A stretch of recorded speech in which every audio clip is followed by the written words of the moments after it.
Hello and welcome to 100% Real with Ruby. Today I have Jeb Johnson back on, and every single time we have a podcast, we dive deep into so many of the emotional tangents, the psychological tangents that make our physical outcomes a reality. Because the things that we want physically, the things that we want materialistically, whatever it is that we're trying to achieve, that isn't going to come without fixing the inner shit, without fixing the behavioral shit, because it's not about trying to get somewhere in particular.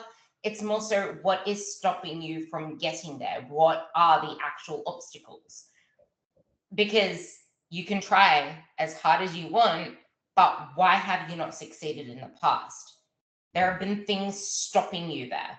And many times, especially if we're looking at it from the start of the year, we set these intentions without thinking about what is going to get in our way. Where have we failed in the past?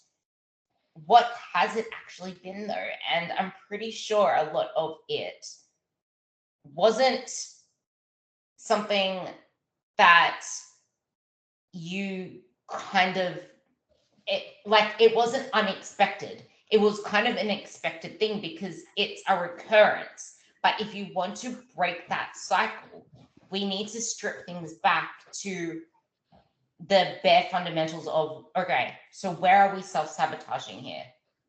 How can we create a bridge between where you are now and where you want to be, so that we stop keeping that recurrence of a loop, so to speak? So with that, Jeb, introduce yourself and break down the bare basics of what actually is goal setting, because it's kind of but people don't really know how to set goals half the time. It feels like a weird thing. Yeah, my name is Jeb Stewart Johnston. I am a nationally board certified health and wellness coach in the U.S. In a place called Charleston, South Carolina. I think I was probably still a Brooklynite in New York when we talked last. I'm not sure. I've been down here for a few years. But really, what I work with people on is a little bit more of for lack of a better term at this point. I mean, I hate the term, but it's kind of life coaching. Um, if someone had told me I was going to be a life coach years ago, I would have punched them in the throat. But it really is kind of what it is that I do and what I work with people on. And I think that within that context, we're working towards, most people do come to me with this idea of intentional weight loss. We don't, in my practice, necessarily work a lot on what we would call intentional weight loss. We focus kind of on all of the other things that contribute to a difficulty with weight maintenance and weight loss. And so when we talk about goals, I think goals have become very much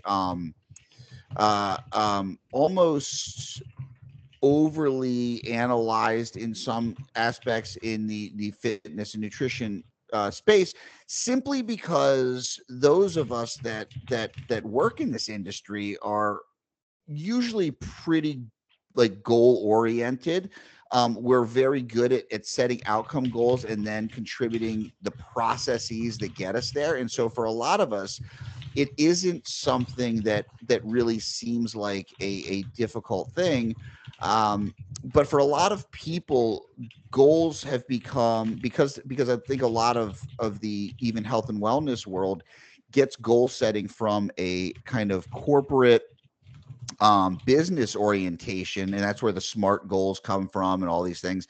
And so people end up kind of falling into this trap of objective productivity rather than setting, what we would call approach goals or process goals. That people can become very oriented on, here's the outcome I want, let me focus on that outcome at the expense of all else, which is part of why in my practice we don't do what we call intentional weight loss, because people have spent their lives focused on weight loss and yet aren't able to achieve or maintain it. So it's not that weight loss isn't a goal, It's that we take our eye off of the prize for a little bit and focus on the other things around it.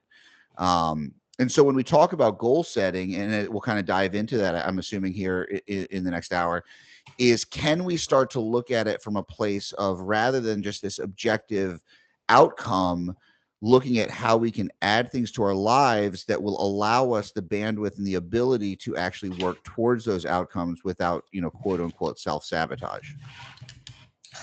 I don't know why I even bother with my introductions, because it's always once you say something so profound that I'm just like, okay, let's dive in. You mentioned something there that I have gone into like wormholes about. Like, you can just see that I've lit up. I've gone into wormholes around trying to think of different ways we can see things. And this is where I looked into mental models as well. And what you just said there kind of just sparked this is like Goodhart's law, where in Goodhart's law, it's almost like you start to optimize for the outcome at the expense of everything else, that you lose your true why. It's like, I want this so much. And because you're in this pursuit, you forget kind of like why you're doing this in the first place. And then the means to the outcome become at the expense of what you wanted the whole time. It's almost like you want this weight loss so much, but the reason you were doing it was to feel better, was to improve your life, was to have more energy for the kids, etc., etc. But then the processes to get there have now left you with more self-shame, more self-bereavement, less energy, probably binging, or like you overeat sometimes and then you undereat, and then it's this cycle that just makes you feel worse. And it's like you're trying so much to optimize for an outcome that your habits have become not only unsustainable, but they have taken you away from your initial goal. And by the end, you get so burnt out that now you're in a worse place than where you started. So is it really the weight loss? Is it really the physical outcomes that we are chasing? Or is it who you want to be, how you want to feel, the things that get you to the outcome? Because you're not just going to end up there. You need to act your way there. You need to create the lifestyle for it. Otherwise, you're going to fall back to the systems you had at the first place. Like, you might have some glimpse, some taste of what it's like, but then you're just going to revert back to where you were. What do you have to say about that? Yeah, so the way I kind of articulate with clients real simply is like, all right, let's say you're going to run a marathon.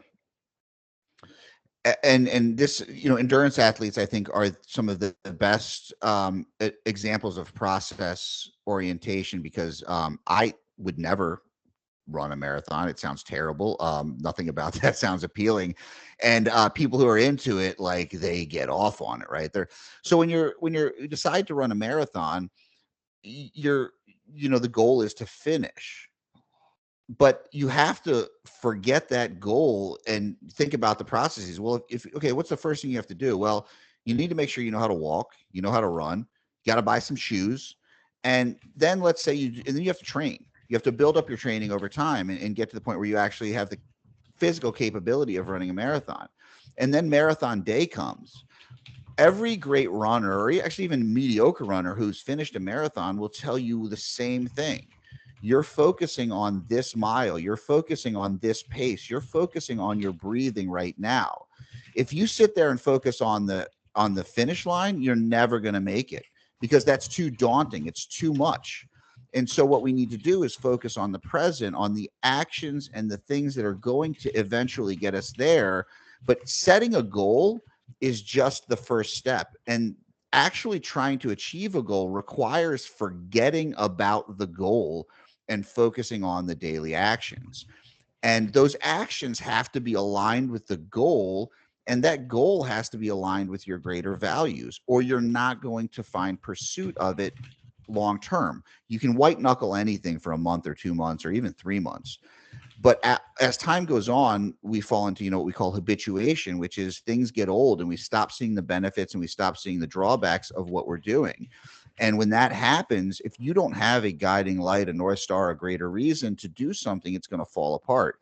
And the thing that most people do is they create this greater purpose or this why that is often really just someone else's why, and they adapt it because they say, oh, this sounds good, it fits in with what I want to do, this is what everyone else that does this says, but it's not really theirs, it's not the true thing that's driving them. And so if you can get at what really is the driver, and everyone's going to say, oh, I want to be healthy, it's like, okay, yeah, sure, we all want to be healthy, but is that really a driver for most people? No, because it's pretty abstract, it's pretty long term. The idea of like, oh, I want to lose weight. Okay, well, why do you want to lose weight? Because I want to be healthy, I want to move. Okay, so why do you want to do this? What is the real driver behind this? And it might be that I don't have confidence because when I stand up in front of a room as a professional XYZ, I don't feel like a professional because I'm overweight. Mm.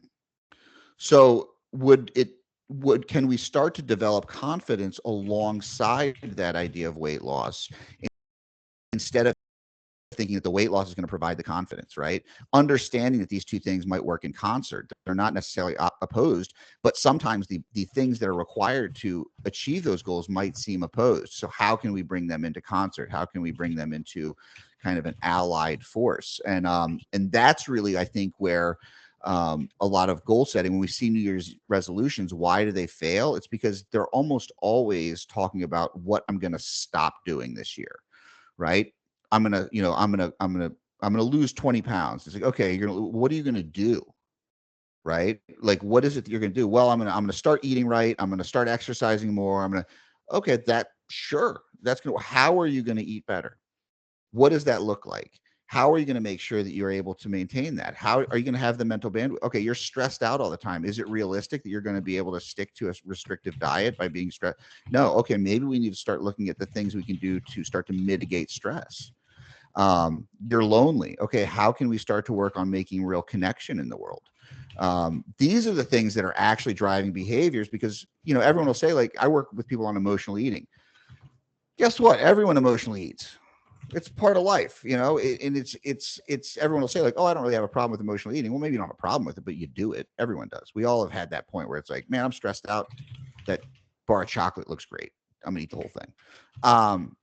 And so understanding that, like, we think, I love the quote that people think that we're rational, logical creatures that are sometimes privy to bouts of emotion, when in reality we're emotional creatures that are sometimes privy to bouts of logic. We make decisions based on emotion. And so if we're not in touch with those things, it's going to be really difficult when times get tough, when things get stressful, when life doesn't work out the way we expect, to be able to stick with those linear logical progressions and not default to that emotional state. Yeah, it's actually what you just said there at the very end, default to that emotional state.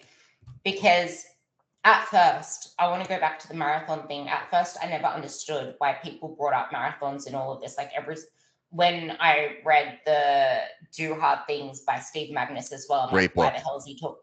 Yeah, it was. I started it, and then I'm like, no, this is a stupid book. I'm not going to read it anymore. And I went through that cycle twice, and then I finished it. And I'm like, nah, I'm recommending this to clients. It's amazing because it changes the way that you view hard things. And do hard things. Like, you need to do hard things, but the concept of what we have been like taught to believe about doing hard things, like it's grit, grind, go hard, go home. It's like, no, it's not. It's, you need to choose your hard, yes, but doing hard things isn't about forcing something to make it start working. It's about making you thrive in an environment that facilitates where you want to be. It's like, how can you, is it either zooming into the process itself to, I'm going to get you to expand on it a little bit more as well. So flag this because I want to get your take on this, but I have more to say. But it's like, if you look at the way that they used to speak to footballers or like baseballers, whatever, like the typical sports was, you need to like haul it. I'm going to test you to your absolute will. And then they end up burning out and it doesn't become something sustainable. And that's typically the way that people go about their goals, where they force themselves harder and harder. They make themselves grit and grind. And if I think about, because I got into this whole thing with comp prep, and this was back in like 2014, wait, no, 2015, 2016, 2017. And I was in Facebook forums where it was, if you're not suffering, you're not trying hard enough. If you're not suffering, you don't deserve to win. If you're not complaining about how hard it is to stick to your diet, how clean you're eating, how you're cutting out all of this flavor and salts and seasonings from your food, then you're not trying hard enough. You don't deserve this. You're not sacrificing that. Like, it was rewarded. You were rewarded with people encouraging you if you were this strict, go hard, go home mentality kind of thing. I'm so glad that it's changed now. But it's changed now in general, but people are still going about their goals with that sort of mentality, and then they wonder why they burn out. And if you keep doing this cycle, this is what I call weight loss resistance. You are so fatigued from dieting that no matter how hard you try to now get that outcome, your brain isn't going to do you're subconsciously going to sabotage yourself, because you've been forcing something so hard, you haven't even given yourself a chance to just exhale and to take yourself out of it all. But with the marathon thing, it's like, if you've ever tried to run 5 kilometers in one go when you're not a runner, that shit's hard. You're not going to run the whole 5 kilometers. So imagine trying to run. I did not calculate 5 kilometers to miles. I'm sorry, but I did calculate 40K just then while you were talking. So I will speak about that. So it's like 26 miles or 40K. If you can't run that 5K straight away, how do you imagine that you're going to run a whole marathon off the bat? You don't just run a marathon because you decide, I want to run a marathon. And as much as I didn't understand why people would refer to it, like I was saying, but this is the same with weight loss. This is the same with your goals. Like, it's not a short stint. This is something that you want to make last a lifetime. And it's not a simple process to just run a marathon. You need to learn how to fuel your body, how to recover, how to pace yourself. There are so many different elements that come to running a marathon that you need to learn and bring into the process. And that's what you need to focus on. You don't focus on the end. You focus on the habits, the day-to-days, and that's a process. Same with your physical outcomes, but you need to build your way up. You don't just say, I'm going to start running 5K and build myself up from there. No, you build your way up. And this is the same with your nutrition habits. You don't just say, I'm going to do X straight away. No. Where are you now? How can we build you up from there? Because there's no point optimizing on something or improving something if it's not yet consistent at a basic level that you are 100% confident in that you can meet. And then you mentioned the why thing. So that's one flag. The second flag is you mentioned the why. A lot of people think this sounds woo-woo and they're not able to connect to their why because they've been chasing weight loss for so long. It's almost like their identity is the diet is mindset. They don't know why it's important. They don't see it as important. So I want you to make me and the audience see why it is so important to connect to the why and what actually is a why if we're not self-aware enough to connect it all together. And then staying consistent, like you mentioned, is also the hard thing. So there's 2 flags there, but then I want you to go into more of why emotional regulation and health is so important, because it's not about the actions themselves that we struggle with. It's about what actually throws us off and how do we respond to what throws us off, which is usually emotional health. Yeah. So for point one, kind of just about those habits. Again, I think it's like perfectly articulated there, right? And that's um the idea of like suffering is that, I always come back to that kind of Buddhist modicum, and actually it's been repeated by a lot of endurance athletes. Again, I'm not an endurance athlete. I just like a lot of the things that a lot of them say. And that is that idea of like pain is required, but suffering is optional. Suffering is when we get caught into these loops of being miserable in our situation, right? We're going to encounter pain. Life is about pain. Life is about struggle. That's going to present itself. The suffering comes from either not recognizing the struggle, resisting against the struggle, continuing to like fall into the cycle of the struggle, versus accepting that there will be some difficulty, some resistance, and then deciding how we're going to meet that resistance. And I think so many people have this idea that, oh, people who are very successful in their lives struggle with food a lot because they've always learned that through life, if they just work harder, they'll be fine. Unfortunately, that just doesn't work.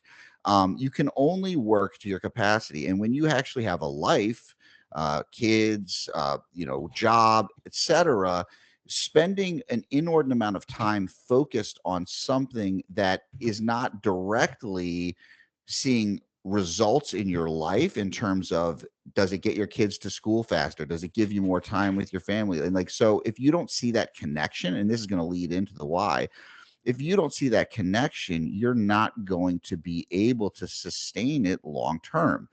And that leads us into the why. And you say, like, okay, well, people say all the time that um they've been focused on diet. Why is understanding the things that make dieting difficult? Well, it's a real simple question for anybody, is be like, okay, so you've been focusing on dieting and losing weight your whole life. Where are you? Where has that gotten you? Still doing the same thing. So potentially, can we take another tact? You've spent 40 years focusing on restricting your food, whatever it is, and focusing solely on this food and exercise component, and it has not gotten you the result you want. Is there potentially something outside of that realm that is actually driving your behaviors? And yeah, there's a lot of things. And again, if we pull up the obesity map, it's hundreds and thousands of different things, obviously. But that's we can't address all of them. And so what are the things that drive human behavior? Well, first of all, people think that they're sabotaging themselves. Oh, why do I do this? Why do I overeat? Why do I binge? Why do I emotionally, etc.? There must be something wrong with me. I'm doing something bad. And it's like, well, no, humans don't do anything that is not beneficial. We are wired to do things that help us. So when we go into these moments of overeating, of stress eating, etc., that ruin people's diets, right? They're like, oh, I did so well for 4 days, and then I broke, and then I ate all this stuff all weekend, and now I'm getting back on track on Monday. That's a protective mechanism. In some way, shape, or form, that is helping them to avoid physical or emotional pain. And so that is why people do the thing. But then they look at it as bad. So what do? I'm going to stuff that part of myself away. I'm just going to ignore it. I'm going to say, that's wrong. It's bad. And then that part of you that is been protective, and that could be the perfectionist part of you, that could be the critical part of you, it could be any of these things. It's thinking like, hey, I got you to where you are. You are successful because of these things. You're not going to shut me down. And so then it takes over, and then you end up in another cycle of emotional eating or overeating or whatever it is. And I think by understanding that, and understanding that behaviors are not bad or good, they're protective, they're just no longer serving you. So how do we move them in a direction that serves your goals and your drive at this time? I wrote that, and then you just said that. Everything you do serves a purpose. It is there to protect you in some way. Not now, but in the past, it was there for a reason. And one example is whenever one of my clients used to have emotional outbursts, her parents, go eat food, or they just gave her food to deal with that emotional thing. So now that has become something that is part of her norm. Flag that, because that would be probably something profound to talk about. But these perfectionists, like mindsets, these criticism that we keep putting upon ourselves, we are the hardest we will ever be on ourselves. We will never speak to our best friends or our kids the way that we would to ourselves. Yet we don't even blink at our behavior to ourselves. And I don't think anyone is immune to not being critical on themselves in some way or another. If it's not in this aspect of your life with health and fitness, it's in your careers, it's in something. But something that I can relate to, which I feel like you can probably talk a little bit on, but when I was in, let's just say, when I was in high school, I wanted to get into a particular degree in university, and they only selected 10 people out of the whole state to get into there. So for me, it was, I need to work my ass off. I used to say no to everything that was social, that was, just living life. Because I grinded so hard, it worked for me. I got into it. But it's like, as soon as you get like what gets you from A to B, it's like this isn't something that you need to keep on applying. It only serves you for so long. But then what? What you do to get from A to B, yeah, okay. That initial, what's the word I'm looking for? The activation energy. That's what I was looking for. Okay, back to what I was saying. I was rambling until I found the word. The activation energy to get you to a certain point is exactly that. That's the activation energy. But then there's the maintenance energy, which doesn't really require as much as the activation energy did, but it does require you to stop, reflect, and ask yourself, what is it that I need now to keep me going, to make sure that this is a sustainable practice? Like, for example, when you drive your car, you actually, maybe not many of you, but just pretend you had a manual. You'll put it into gear one. That is a much higher horsepower. And then you put it into gear two and then gear three.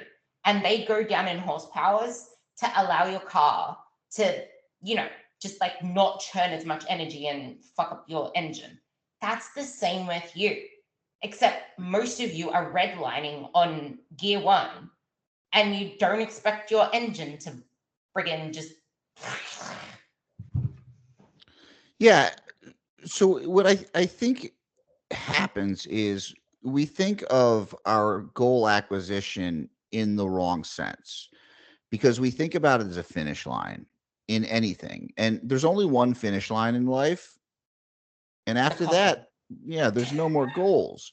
So we have to, and I think part of it is that we're there's a culture of productivity, even within self-development, which is kind of where I find myself. It can become a drug of its own. It's constantly trying to become more, constantly trying to just do.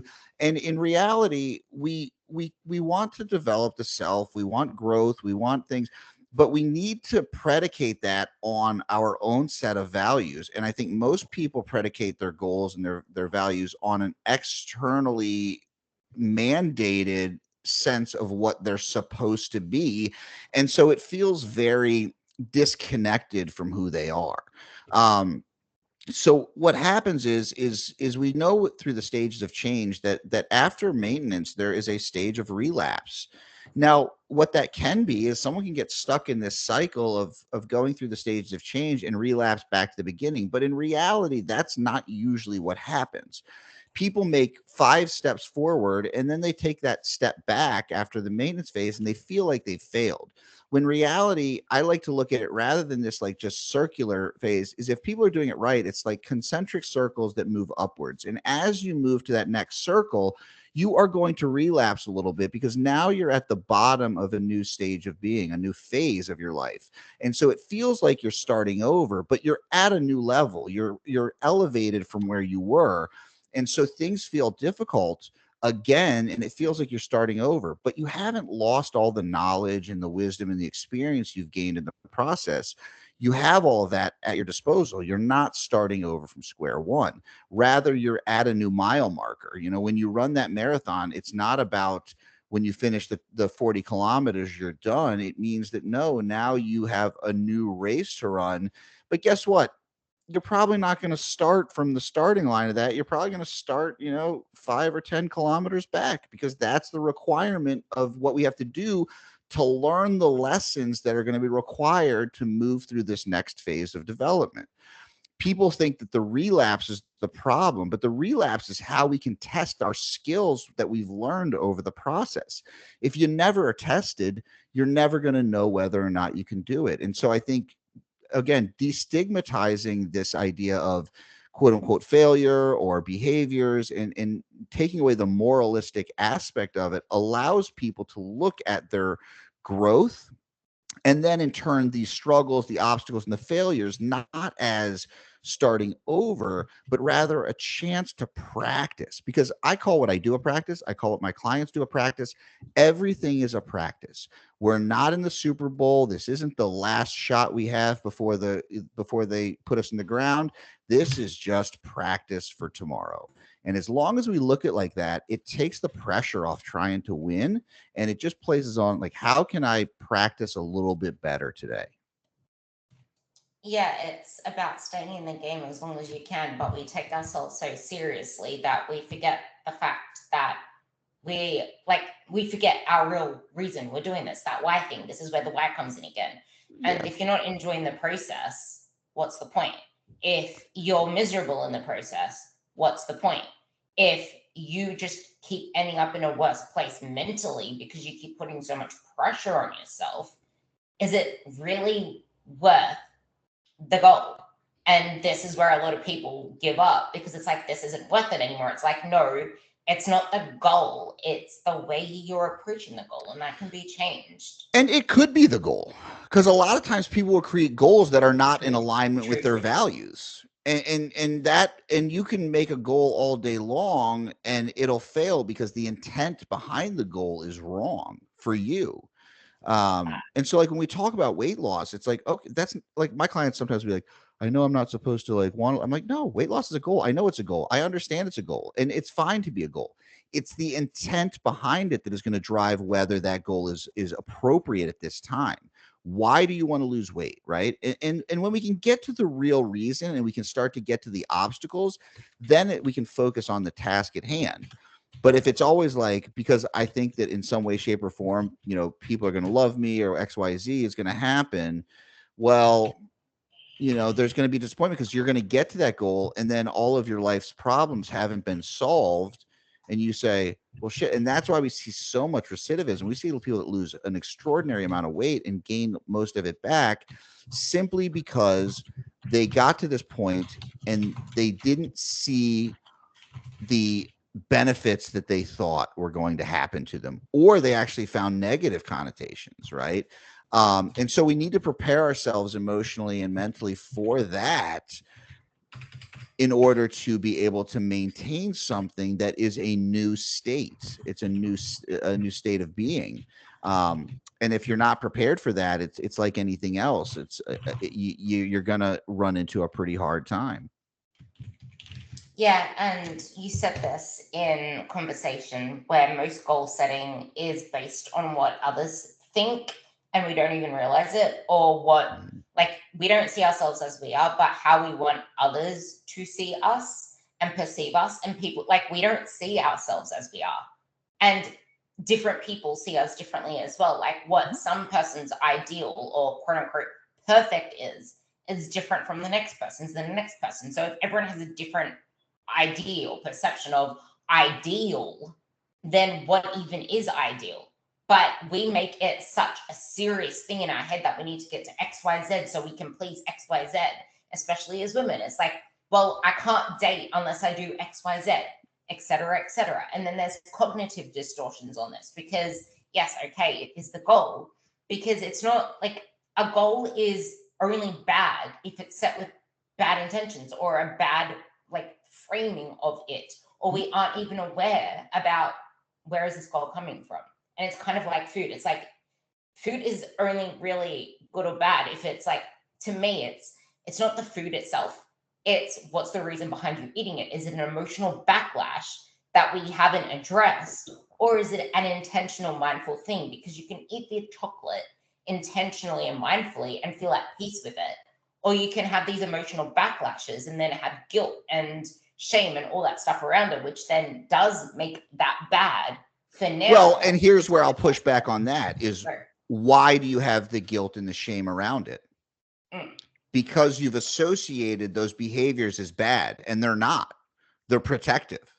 And so if we can take away this idea that these behaviors are bad in any way and look at them as protective, we can take away the guilt and shame. And so when you engage in them, you can say, that was trying to protect me, but it doesn't work for who I want to be. So how can I find something better to start to manage these emotions, to start to understand them, to start to be more aware of them. And then I don't engage in them, because when you do engage them and they're filled with guilt and shame, then what happens? Well, guess what? You're going to do it again tomorrow, because you have this feeling of being disconnected and guiltful and shameful. And so the first step, the same way there's no good or bad foods, there's no good or bad behaviors. If we take away the moral implications behind things, it helps us to understand them. Now, obviously, I'm not extrapolating this to everything. Like, still think like killing people probably is not something you should view as neutral. So don't go out there and say, I listen to this podcast so I can go rob my neighbor. But I think looking at like in terms of food behaviors is like, there's nothing shameful about them, except for the stipulations we've placed on ourselves, which actually sets us up to stay stuck in the cycle, ironically, because people look at, and I think that's where acceptance has been so bastardized, is people don't understand what acceptance is. They're like, that is passive, it's just giving up. And it's like, no, acceptance is likely the hardest thing you're ever going to do. And it is going to be a daily, maybe hourly practice, because what acceptance is saying, no, I should have done this. I could have done this. If I'd only done this, I'd be here. It's like, no, that's fine that you could have, should have, would have, but you didn't. And here you are in this moment. This is the reality of the situation. Where you are, what's happened to you might not be your fault, but moving forward will now be a responsibility, because you have accepted the reality of your situation. And that means now there's no I shoulda, coulda, woulda. This is the reality. I can choose to stay in this reality, and or I can choose to resist it, or I can choose to go with it and figure out a path forward that is going to help me to find a resolution. I liked that part as well, because the acceptance allows you to then problem solve. Yeah. Reverse storyteller. I like reverse Yeah, storytelling exactly. because it's I don't know whether you're familiar with the fishbone diagram, but I love the fishbone diagram. It's like the head of the fish is what the actual problem is. But then if you think of fish bones, there's like a lot of things branching off the main spine. And these are all possible things that could have caused the problem. So then we can start to like go backwards and figure out, okay, so what are these things that I can start to address to then create a better future? Whereas if we just keep trying to strive versus, okay, what is actually holding you back? Because it's not the outcome itself, it's what's stopping you from consistently doing the things that can get you to the outcome. What are you finding difficult right now? And I want to make some practical tips here as well with things that are big topics in that, which would be like people pleasing, trying to do too much, overworking yourself, trying to like the over hustle culture at work to the point where you don't slow down, you don't take your breaks, you're burning out with fatigue. It's like there are things in your life that would enhance your experience to get the outcome, yes, but it will make it a lot easier for you to actually get the outcome. Like we started this podcast off with you saying something along the lines of, it's not about the goals in themselves, but about doing all of these different things where the byproduct is the goal. And that's the same thing. It's like, oh, it was the weight loss thing. It's like weight loss isn't the thing that we focus on. It's not the intentional thing. You can want it all you want, but you're not going to get it sustainably for a long period of time, because it's not weight loss that just happens. It's the habits, the daily habits, the consistent daily habits, and then times that to the multiplier of time, and voila, like you find out that nothing was changing in the process until you look back a year later and everything's changed. You weren't focusing on the outcome in that process. You were focusing on your daily habits. You were focusing on troubleshooting when things went wrong. Not shit, now I can't get the outcome. Shit, now outcome is outcome. Like outcome. It's no habits. Sabotage. Outcomes. What's sabotaging me? So let's talk about more of those sabotaging things as well as what you just Yeah. jotted down.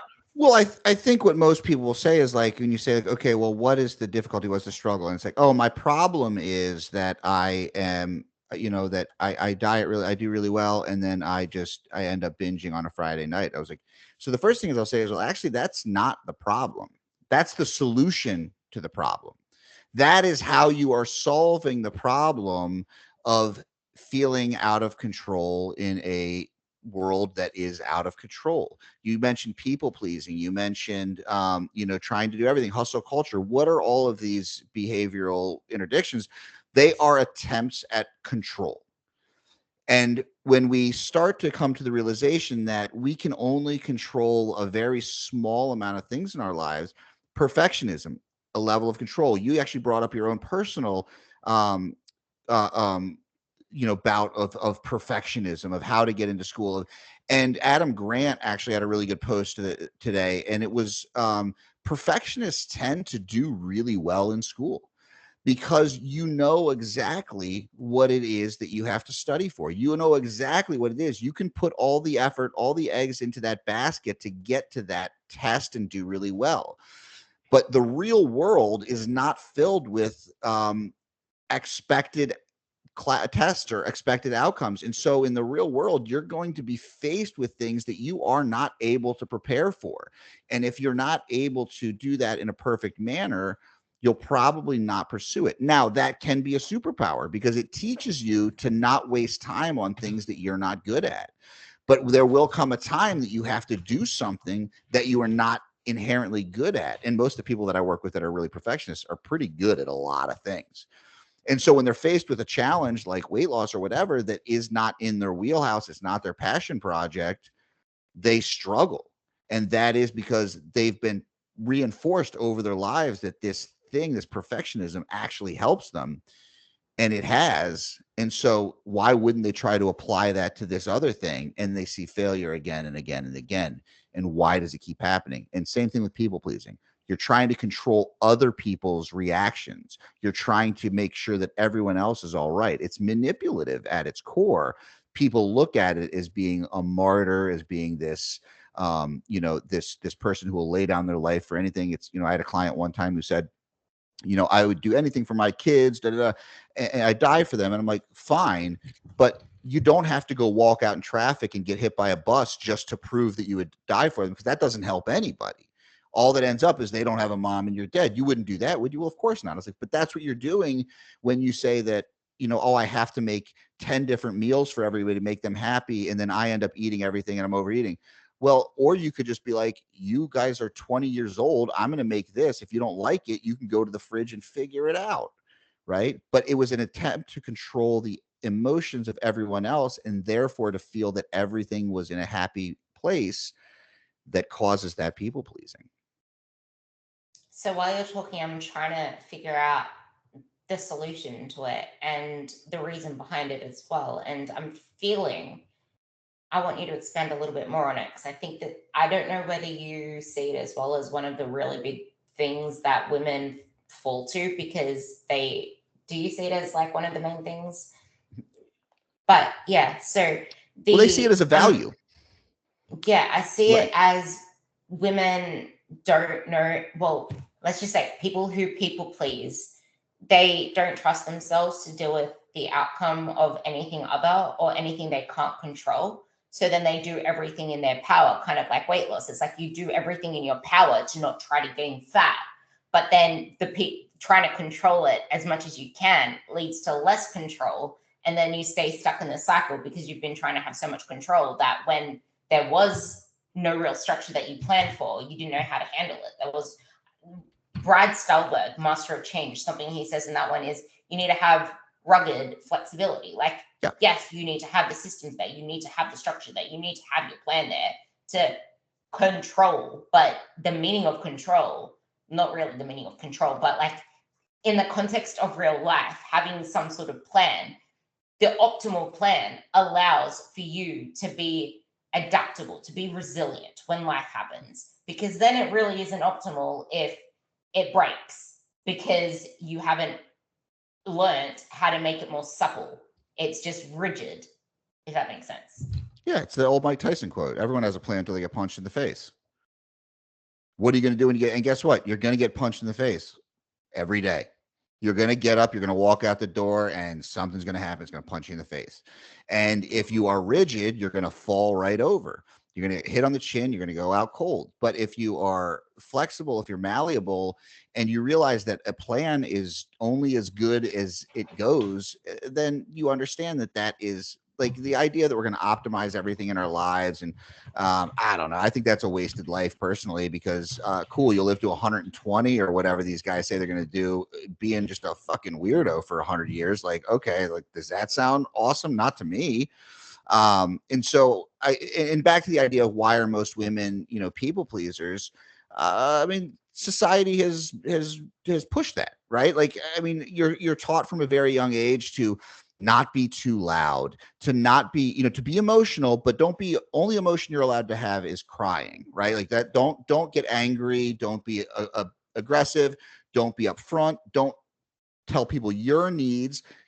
Understand what the needs are of everyone else. Make sure you're taking care of everyone else. Make sure everyone else is happy. Make sure everyone else is taken care of.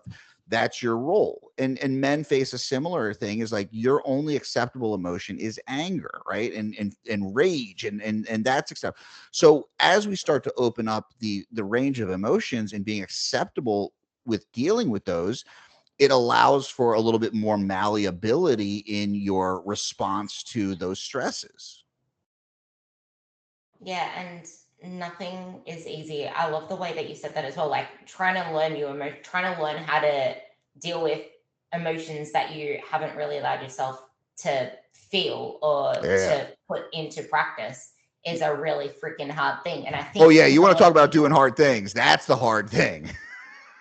that's what I want to talk about now as well. Because I actually that the fear of having to deal with emotions that we haven't put to practice and what's the outcome if this XYZ happens is why we keep going to these protective behaviors.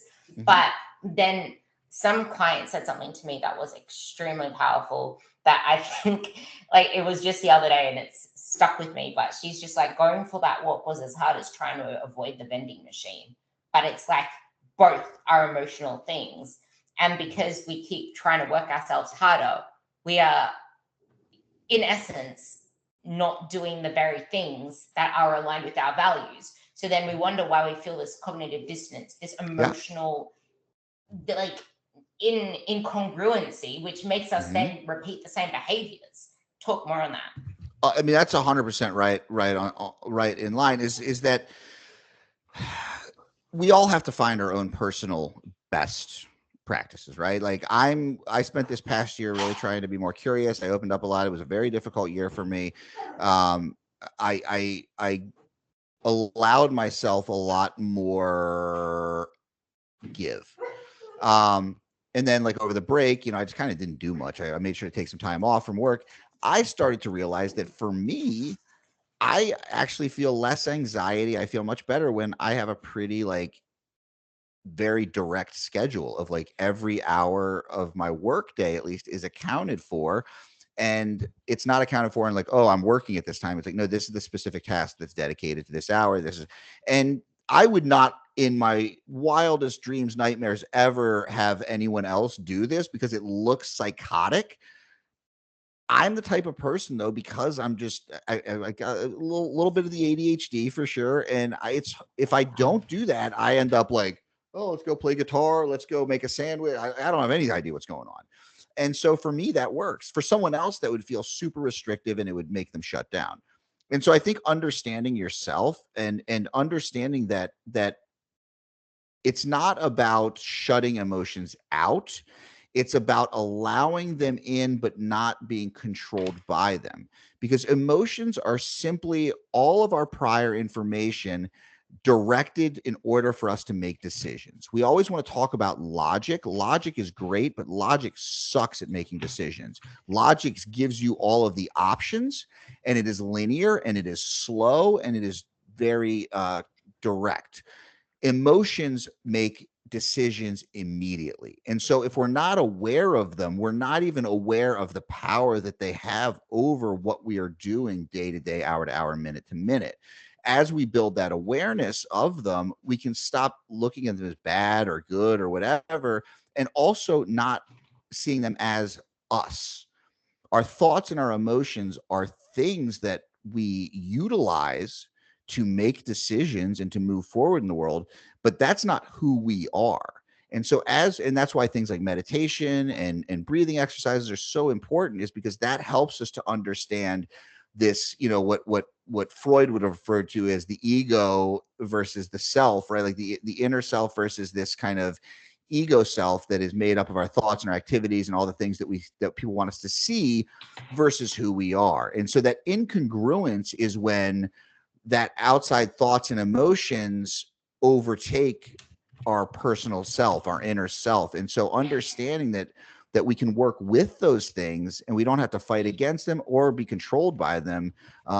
Thinking about the rider on the horse, like I was telling a client this morning, is this idea like a racehorse is a powerful, wild, insane thing that if let free could go and just wreck everything in its path. But with a controlled rider, all of a sudden, with the training, you have an animal that can win a race, and that furious, uncontrolled, unbridled emotion, which is the horse, is now has a rider that isn't telling it to not live, but directing it in a way that gives everyone a shot to kind of get to that finish line.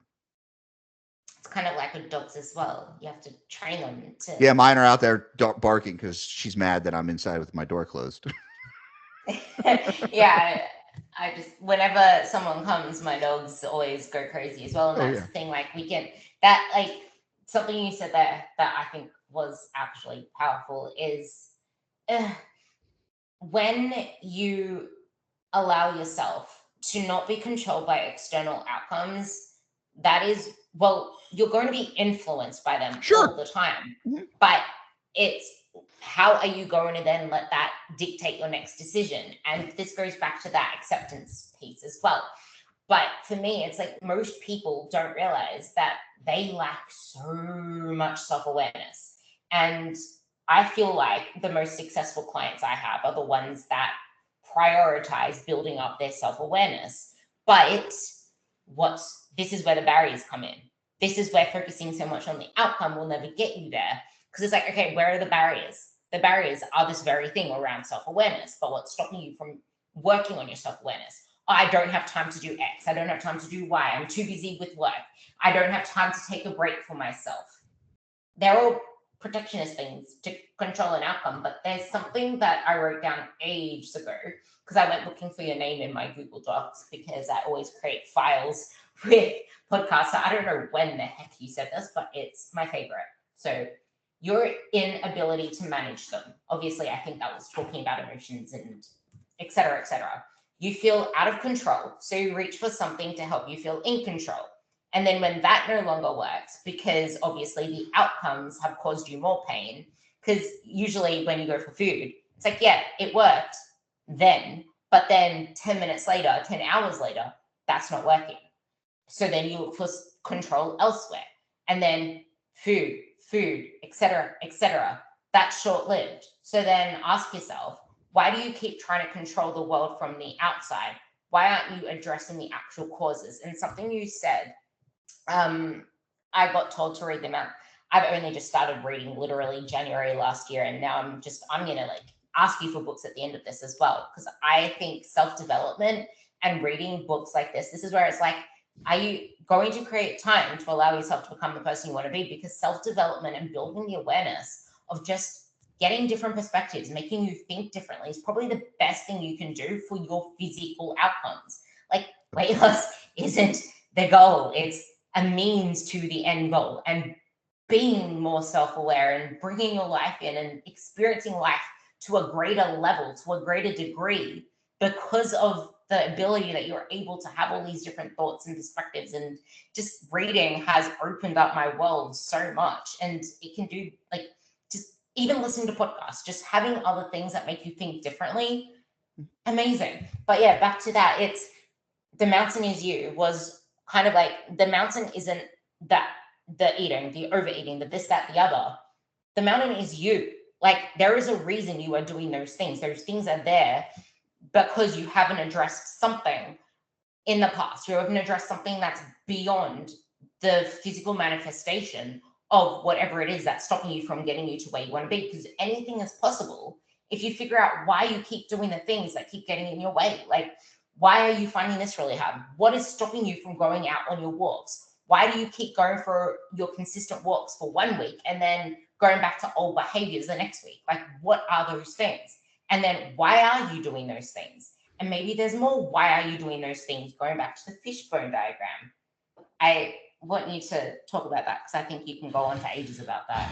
Yeah, I mean, I think really what, again, back to that idea of like listening and reading and things. I don't really read or listen to any like fitness, nutrition, health, wellness, anything. Most of my research, my study comes obviously in psychology. I take a lot of psychology courses. I spend a lot of time in philosophy. If there's business stuff, it's never anyone in fitness. Like I like to listen to like restaurateurs or like things that I find particularly interesting, because there's I'm not going to gain a lot in understanding people's life experience from talking to people or listening to people that are like me, that like to work out, that like to do these things, that like to, I need to hear from people that don't want to do these things, right? And like, what is it that's holding them back? Because that's the majority of people we work with is like, they're not us. If they were, they wouldn't need us, right? Like they're not going to have the same drive to do those things. And part of it is just because people do what they're good at. The reason we get in this business is because we were probably good at working out and getting in shape and doing stuff, and that makes sense. So for me, really thinking about the idea of coming back to self, and like, is it I'm going to screw this up because I think it's Heidegger, but maybe Sartre. There's the quote that life is not a problem to be solved, but rather an experience to be lived.